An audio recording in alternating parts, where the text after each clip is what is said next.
എൻ്റെ പ്രിയപ്പെട്ടവരെ, ഇന്ന് വെള്ളിയാഴ്ച മാർച്ച് 14-ാം തീയതി. അമ്മേ പരിശുദ്ധമ്മേ, അമ്മേ പരിശുദ്ധമ്മേ, ദൈവമാതാവേ, ദൈവമാതാവേ, കൃപാസനത്തിലൂടെ ഞങ്ങൾക്കും ഞങ്ങളുടെ ദേശത്തിനും അമ്മ മധ്യസ്ഥം തേടി തന്ന എല്ലാ അനുഗ്രഹങ്ങൾക്കും കൃപകൾക്കും ഞങ്ങളിപ്പോൾ ഹൃദയം നിറഞ്ഞ നന്ദി പറയുന്നു. അമ്മേ പരിശുദ്ധമ്മേ, ദൈവമാതാവേ, 2004 ഡിസംബർ 7-ാം തീയതി ഉച്ചകഴിഞ്ഞ് 2:30 കൃപാസനത്തിൽ സംഭവിച്ച അമ്മയുടെ പ്രത്യക്ഷീകരണത്തെക്കുറിച്ച് തിരുസഭയ്ക്ക് സമർപ്പിച്ചിരിക്കുന്ന പഠനരേഖകളുടെ മേൽ സഭാത്മകമായ പഠനം ആരംഭിക്കുവാൻ ഞങ്ങൾ പ്രാർത്ഥിക്കുന്നു.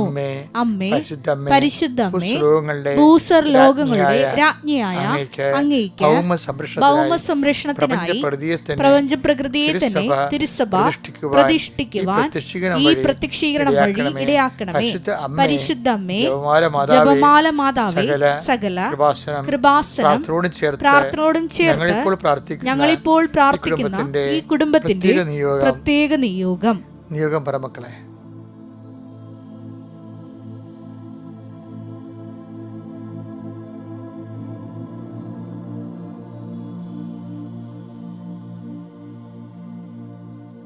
അമ്മയുടെ പ്രത്യക്ഷീകരണത്തിന്റെ ഈ അനുഗ്രഹവേളയിൽ ഞങ്ങൾക്ക് സാധിച്ചു തരുവാൻ കനിയണമേ.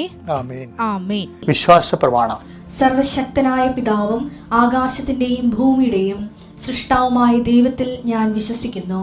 അവിടുത്തെ ഏകപുത്രനും ഞങ്ങളുടെ കർത്താവുമായ ഈശോ മിശിഹായിലും ഞാൻ വിശ്വസിക്കുന്നു. ഈ പുത്രൻ പരിശുദ്ധാത്മാവിനാൽ ഗർഭസ്ഥനായി കന്യകാമറിയത്തിൽ നിന്ന് പിറന്ന് പൊന്തിയോസ് പീലാത്തോസിന്റെ കാലത്ത് പീഡകൾ സഹിച്ച് കുരിശിൽ തറയ്ക്കപ്പെട്ട് മരിച്ച് അടക്കപ്പെട്ട് പാതാളങ്ങളിൽ ഇറങ്ങി മരിച്ചവരുടെ ഇടയിൽ നിന്ന് 3-ാം നാൾ ഉയർത്ത് സ്വർഗത്തിലേക്ക് എഴുന്നള്ളി സർവശക്തിയുള്ള പിതാവായ ദൈവത്തിന്റെ വലതുഭാഗത്തിരിക്കുന്നു. അവിടെ നിന്ന് ജീവിക്കുന്നവരെയും മരിച്ചവരെയും വിധിക്കുവാൻ വരുമെന്നും ഞാൻ വിശ്വസിക്കുന്നു. പരിശുദ്ധാത്മാവിലും ഞാൻ വിശ്വസിക്കുന്നു. വിശുദ്ധ കത്തോലിക്കാ സഭയിലും പുണ്യവാന്മാരുടെ ഐക്യത്തിലും പാപങ്ങളുടെ മോചനത്തിലും ശരീരത്തിന്റെ ഉയർപ്പിലും നിത്യമായ ജീവിതത്തിലും ഞാൻ വിശ്വസിക്കുന്നു. ആമേൻ. സ്വർഗ്ഗസ്ഥനായ ഞങ്ങളുടെ പിതാവേ, അങ്ങയുടെ നാമം പൂജിതമാകണമേ. അങ്ങയുടെ രാജ്യം വരണമേ. അങ്ങയുടെ തിരുമനസ് സ്വർഗത്തിലെ പോലെ ഭൂമിയിലും ആകണമേ. അന്നു വേണ്ടുന്ന ആഹാരം ഇന്ന് ഞങ്ങൾക്ക് തരണമേ. ഞങ്ങളോട് തെറ്റ് ചെയ്യുന്നവരോട് ഞങ്ങൾ ക്ഷമിക്കുന്നത് പോലെ ഞങ്ങളുടെ തെറ്റുകൾ ഞങ്ങളോടും ക്ഷമിക്കണമേ. ഞങ്ങളെ പ്രലോഭനത്തിൽ ഉൾപ്പെടുത്തരുതേ, തിന്മയിൽ ഞങ്ങൾ രക്ഷിക്കണമേ. ആമേൻ. നന്മ നിറഞ്ഞ മറിയമേ, സ്വസ്തി. കർത്താവ് അങ്ങയുടെ കൂടെ സ്ത്രീകളിൽ അങ്ങ് അനുഗ്രഹിക്കപ്പെട്ടവളാകുന്നു. അങ്ങയുടെ ഉദരത്തിൻ ഫലമായി ഈശോ അനുഗ്രഹിക്കപ്പെട്ടവനാകുന്നു. പരിശുദ്ധ മറിയമേ, തമ്പുരാന്റെ അമ്മേ, പാപികളായ ഞങ്ങൾക്ക് വേണ്ടി ഇപ്പോഴും ഞങ്ങളുടെ മരണസമയത്തും തമ്പുരാനോട് അപേക്ഷിക്കണമേ. ആമേൻ. എൻ്റെ പ്രിയപ്പെട്ടവരെ, നമ്മൾ അനുദിന അനുഗ്രഹ പ്രാർത്ഥനയ്ക്ക് പ്രവേശിക്കുകയാണ്. കർത്താവേ, ഈ അനുദിന അനുഗ്രഹ പ്രാർത്ഥനയാണ് ഞങ്ങളുടെ അഭയം. അതിരാവിലെ എഴുന്നേൽക്കുമ്പോൾ അങ്ങയുടെ തിരുസന്നിധിയിൽ മുട്ടുകുത്തി അങ്ങേ നാഥനും രക്ഷകനുമായി ഏറ്റുപറഞ്ഞുകൊണ്ട് കർത്താവേ, ഞങ്ങളുടെ എല്ലാ അങ്കലാപ്പുകളും ഇന്നത്തെക്കുറിച്ചുള്ള ആശങ്കകളും പ്രതീക്ഷകളും കർത്താവേ അങ്ങയുടെ തിരുസന്നിധി സമർപ്പിക്കാൻ വേണ്ടി അങ്ങ് നൽകിയ അവസരമാണിത്. കർത്താവേ, നിന്റെ നാമത്തെ മഹത്വപ്പെടുത്തണമേ. സഭയിലുള്ള സാന്നിധ്യം നീ പ്രകടമാക്കണമേ. അമ്മേ പരിശുദ്ധമേ, ദേവമാതാവേ, എല്ലാ മക്കൾക്ക് വേണ്ടി മധ്യസ്ഥം പ്രാർത്ഥിക്കണമേ. കർത്താവേ, ഞങ്ങൾ ഇന്ന് യാത്രയാകുന്ന ദിക്കുകൾ, ഞങ്ങൾ തിരിച്ചു വരുന്നത് വരെ ഞങ്ങൾ കോണ്ടാക്ട് ചെയ്യുന്ന വ്യക്തികൾ, ഞങ്ങൾ ഇടപഴകുകയും ചെയ്യുന്ന ഓരോ വിഷയങ്ങൾ, സംരംഭങ്ങൾ, ഓരോ തരത്തിലുള്ള നിയോഗങ്ങൾ എല്ലാം കർത്താവേ നിന്റെ തിരുസന്നിധി സമർപ്പിച്ചുകൊണ്ട് പ്രാർത്ഥിക്കുന്നു. കർത്താവേ, നീ അറിയാതെ ഒന്നും ഞങ്ങളുടെ ജീവിതം നടക്കുന്നില്ല എങ്കിൽ ഞങ്ങൾക്കറിയാമെങ്കിലും അത് ഞങ്ങൾ അങ്ങയുടെ തിരുസന്നിധിയിൽ ആത്മാർത്ഥതയോടെ സമർപ്പിച്ച് നിൻ്റെ ഉടമസ്ഥതയിലാക്കുന്നു. കർത്താവേ, ഗർഭിണികളെ, രോഗബാധിതരുടെ ഗർഭിണികളെ സമർപ്പിച്ച് പ്രാർത്ഥിക്കുന്നു. രോഗാതുരമായ കുടുംബങ്ങളിലെ കിടപ്പിലായവരെ സമർപ്പിച്ച് പ്രാർത്ഥിക്കുന്നു. കർത്താവേ, സാമ്പത്തികമായ ക്ലേശങ്ങൾ നാട്ടിൽ കൂടുതൽ വരികയാണ് ഈശോയെ. ഒത്തിരിയേറെ പണ്ട് ദാരിദ്ര്യമില്ലാഞ്ഞ കുടുംബങ്ങളിലൊക്കെ ഇപ്പോൾ കർത്താവെ ദാരിദ്ര്യത്തിൻ്റെ സൂചനകൾ കണ്ടു തുടങ്ങി ഈശോയെ. അങ്ങനെയുള്ളൊരു വിപത്തിലേക്കാണ് ഞങ്ങൾ യാത്രയാകുന്നത്. കർത്താവ്, ഞങ്ങളുടെ രാജ്യത്തെ എല്ലാവിധ തിന്മകളിൽ നിന്നും യുദ്ധങ്ങളിൽ നിന്നും ലോകത്തെ തന്നെ സംരക്ഷിക്കണമെന്ന് പ്രാർത്ഥിക്കുന്ന കർത്താവെ. യേശുവേ, നിൻ്റെ ഉന്നതമായ നാമത്തെ സ്വസ്ഥം ചെയ്യുന്നു. അപകടങ്ങൾ, അതുപോലെ ലഹരിയുടെ അമിതമായ ഉപയോഗവും മിതമായ ഉപയോഗവും എന്തുപയോഗമായാലും ചെയ്യും കർത്താവേ.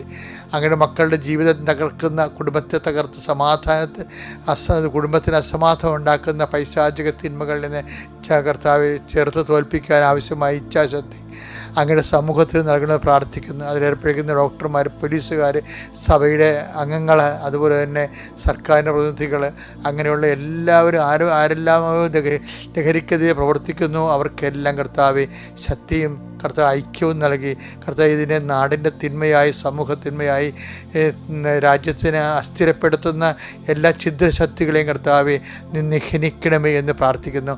പല വിഷയങ്ങളും കർത്താവ് നഷ്ടപ്പെട്ടു പോയ പണമുണ്ട്, നഷ്ടപ്പെട്ടു പോയ വ്യക്തികളുണ്ട്, നഷ്ടപ്പെട്ടു പോയ ആധാരങ്ങളുണ്ട്, നഷ്ടപ്പെട്ടു പോയ രേഖകളുണ്ട്. അതെല്ലാം തിരികെ ലഭിക്കാൻ പ്രാർത്ഥിക്കുന്നു ഈശോയെ. അങ്ങനെ പ്രാർത്ഥിക്കുന്നവരവിടെ ജീവിതം എന്തെങ്കിലും രേഖകൾ നഷ്ടപ്പെട്ടാൽ അതോടുകൂടി ജീവിതം ഇങ്ങനെ സഡൻ ബ്രേക്ക് അടിച്ച പോലെ നിന്നു പോയവരുണ്ട് ഈശോയെ. മരവിച്ചു പോയ ജീവിതങ്ങൾ അവരെല്ലാം അങ്ങ് ഏറ്റെടുക്കണം പ്രാർത്ഥിക്കുന്നു. കൃപാസനത്തിൽ നടന്നിട്ടുള്ള 10,000-കണക്കിന് ആരാധശക്തിയാൽ നഷ്ടപ്പെട്ടതെല്ലാം കർത്താവ് തിരികെ നൽകുകയും കർത്താവ് നിങ്ങളുടെ നഷ്ടപ്പെട്ട സമാധാനം, നഷ്ടപ്പെട്ടു പോയ ബന്ധങ്ങൾ, മുറിഞ്ഞുപോയ ബന്ധങ്ങൾ കർത്താവ് എല്ലാം ഐക്യപ്പെടുത്തുകയും പുനരുദ്ധരിക്കപ്പെടുകയും ചെയ്യണമേ. എൻ്റെ കർത്താവിൻ്റെ ഉന്നതമായ നാമത്തിൽ, സഭയുടെ അധികാരത്തിൽ, കുരിശടയാളത്തിൽ, ദൈവനാമത്തിൽ ഞാൻ നിങ്ങളെ ആശീർവദിക്കുന്നു. ഞാൻ ചിലപ്പോൾ നിങ്ങളൊക്കെ പറയാറുണ്ട്, എനിക്ക് 4 വയസ്സ് മുതൽ ആധ്യാത്മിക ജീവിതമുള്ള ഒരാളാണ് ഞാൻ. കാരണം 4 വയസ്സിലാണ് ആദ്യമായിട്ട് ഞാൻ ഈശോനെ സ്വപ്നം കാണുന്നത്. അപ്പോൾ നല്ല കുടുംബ പ്രാർത്ഥനയൊക്കെ ഉള്ള ഒരു കുഞ്ഞു വീടാണ്. അപ്പനും അമ്മയും 2 മക്കളൊക്കെ ഉള്ളത്, അത്രയേ ഉള്ളൂ വീട്. അപ്പം അതുകൊണ്ട് തന്നെ പ്രാർത്ഥനാ ജീവിതം, പിന്നെ പള്ളി ജീവിതം ഒക്കെ ഞങ്ങളുടെ ഒരു കുടുംബത്തിൻ്റെ ആധ്യാത്മിക വിശ്വാസമാണ്. ഒരു തേങ്ങയും കൊണ്ട് കടയിൽ പോകുമ്പോഴും പോയി ഞാൻ പോയി കർത്താവിൻ്റെ മാലാഖ ചൊല്ലിക്കൊണ്ടേ പോകത്തുള്ളായിരുന്നു. അപ്പം എന്ന് വെച്ചാൽ അന്ന് മുതലേ ദൈവത്തിനെ അറിയാം, ദൈവത്തിൻ്റെ അടയാളങ്ങളെക്കുറിച്ച് അറിയാം, ദൈവത്തിൻ്റെ ഓരോ പ്രവർത്തനങ്ങളുടെ രീതികളെക്കുറിച്ച് അറിയാം. അതുകൊണ്ട് നല്ല കോൺഫിഡൻസാണ്. അപ്പം പരിശുദ്ധ അമ്മയെ നേരിട്ട് കണ്ടപ്പോൾ മുതൽ ഈ കോൺഫിഡൻസ് ഇരട്ടിയായി. നല്ല പരാജയം, ചില ഉദ്യമങ്ങൾക്ക് പരാജയം ഉണ്ടായാലും പരാജയം ആ വിഷയങ്ങൾക്കേ ഉണ്ടാകത്തുള്ളൂ, ദൈവത്തിന് പരാജയം ഉണ്ടാകത്തില്ല. കാര്യം എന്താ? ദൈവത്തെ ഓൾറെഡി നമ്മൾ അനുഭവിച്ചതല്ലേ. അപ്പം അങ്ങനെയൊക്കെയുള്ള ഈ ആധ്യാത്മികം നൽകുന്ന ആന്തരികമായ ഒരു ആത്മശക്തിയുടെ ആധാരമായി വരുന്ന ആത്മവിശ്വാസമുണ്ട്. അത് ഭയങ്കര സംഭവമാണ്.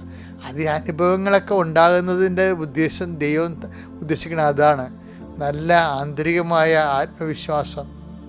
അടയാളങ്ങൾ ഉണ്ടാകത്തില്ലെന്നല്ല, എല്ലാത്തിനും അടയാളം ഉണ്ടാകും. അടയാളം കൊണ്ട് സ്ഥിരീകരിക്കുമെന്നല്ല കർത്താവിൻ്റെ വചനത്തിൽ എഴുതിയിരിക്കണത്. മർക്കോസിൻ്റെ സുവിശേഷത്തെ 16:20 അവർ എല്ലായിടത്തും പോയി പ്രസംഗിച്ചു. കർത്താവ് അവരോട് കൂടെ പ്രവർത്തിക്കുകയും അടയാളം കൊണ്ട് വചനം സ്ഥിരീകരിക്കുകയും ചെയ്തിരുന്നു. അപ്പൊ എപ്പോഴും നമ്മൾ ശ്രദ്ധിക്കേണ്ടത് അടയാളങ്ങൾ കൊണ്ടേ നമ്മുടെ മനസ്സിലിരിപ്പ് സ്ഥിരീകരിക്കുകയല്ല, വചനം സ്ഥിരീകരിക്കും. അപ്പം എൻ്റെ അർത്ഥം എന്താ? ഓരോ വചനവും സ്ഥിരീകരിക്കേണ്ടതാണ്. അപ്പം വചനം സ്ഥിരീകരിക്കാൻ വേണ്ടിയാണ് ദൈവം അടയാളം കാണിക്കുന്നത്. ദൈവം സ്ഥിരീകരിക്കുന്നത് വചനത്തിൽ അതിന് പ്രൊവിഷൻ ഉണ്ടെങ്കിൽ. ഇപ്പം ഈ അടയാളങ്ങളുടെ എല്ലാത്തിൻ്റെ പിന്നിൽ വചനത്തിൻ്റെ പ്രൊവിഷൻ വേണം. അതെല്ലാം ആ പ്രൊവിഷൻ ഉണ്ടെങ്കിൽ, ആ വചനത്തിൻ്റെ സാധ്യത നിറവേറാനുള്ള സാധ്യത ഉണ്ടെങ്കിൽ അത് തീർച്ചയായിട്ടും ആ വിഷയം നിറവേറും. കാര്യം എന്താണ്? കർത്താവ് അടയാളം കൊണ്ട് ആ വചനം സ്ഥിരീകരിക്കും. ഉദാഹരണത്തിന് ലൂക്ക 21:1-2 എടുത്തേ. അവൻ കണ്ണുകളുയർത്തി നോക്കിയപ്പോൾ ധനികർ ദേവാലയ ഭണ്ഡാരത്തിൽ നേർച്ചയിടുന്നത് കണ്ടു. ദരിദ്രയായ ഒരു വിധവ 2 ചെമ്പ് തുട്ടുകൾ ഇടുന്നതും അവൻ കണ്ടു. അവൻ പറഞ്ഞു, അതാണ് അവൻ നോട്ട് ദ പോയിന്റ്. അവൻ പറഞ്ഞു, ദരിദ്രയായ ഈ വിധവ മറ്റെല്ലാവരെയും കാൾ കൂടുതൽ നിക്ഷേപിച്ചിരിക്കുന്നു എന്ന് സത്യമായി ഞാൻ നിങ്ങളോട് പറയുന്നു. അതായത് ഈ ഏറ്റവും ആധ്യാത്മിക ജീവിതം ഞാൻ ആദ്യം പറഞ്ഞില്ലേ, ആധ്യാത്മിക ജീവിതത്തിൽ ഏറ്റവും റിസ്ക് എന്താണെന്നറിയാമോ? റിസ്ക് പിടിച്ച പരിപാടിയാണതേ. അങ്ങനെ ഏറ്റവും റിസ്ക് എന്ന് പറയുന്നത് ദൈവത്തെ ഒന്ന് വിശ്വസിപ്പിച്ചെടുക്കുകയാണ്. ദൈവത്തെ വിശ്വസിക്കുന്ന റിസ്ക് ഒന്നുമില്ല. പിശാചും വിശ്വസിക്കുന്നുണ്ട് ദൈവത്തെ. യാക്കോബ് 2:19 നമ്മൾ പറയത്തില്ലേ, ദൈവം ഏകനാണെന്ന് പിശാച് വിശ്വസിക്കണമെന്ന്. അപ്പം ദൈവത്തെ വിശ്വസിക്കണ റിസ്ക് പിടിച്ച പരിപാടിയല്ല, പക്ഷേ ദൈവത്തെ കൊണ്ട് വിശ്വസിപ്പിക്കണത് റിസ്ക് പിടിച്ച പരിപാടിയാണ്. ഇപ്പം നമ്മൾ ആ ഈശോ ശ്രീഭണ്ഡാരത്തിൻ്റെ മുമ്പിലിരിക്കുമ്പോൾ കുറേ ധനികന്മാർ വന്ന് വലിയ തുകകൾ ശ്രീഭണ്ഡാരത്തിൽ ഇടുന്ന ഈശോ കണ്ടു. പക്ഷേ ദൈവത്തിന് അതിൽ വിശ്വാസം തോന്നിയില്ല, ഈശോയ്ക്ക് അതിൽ വിശ്വാസം തോന്നിയില്ല.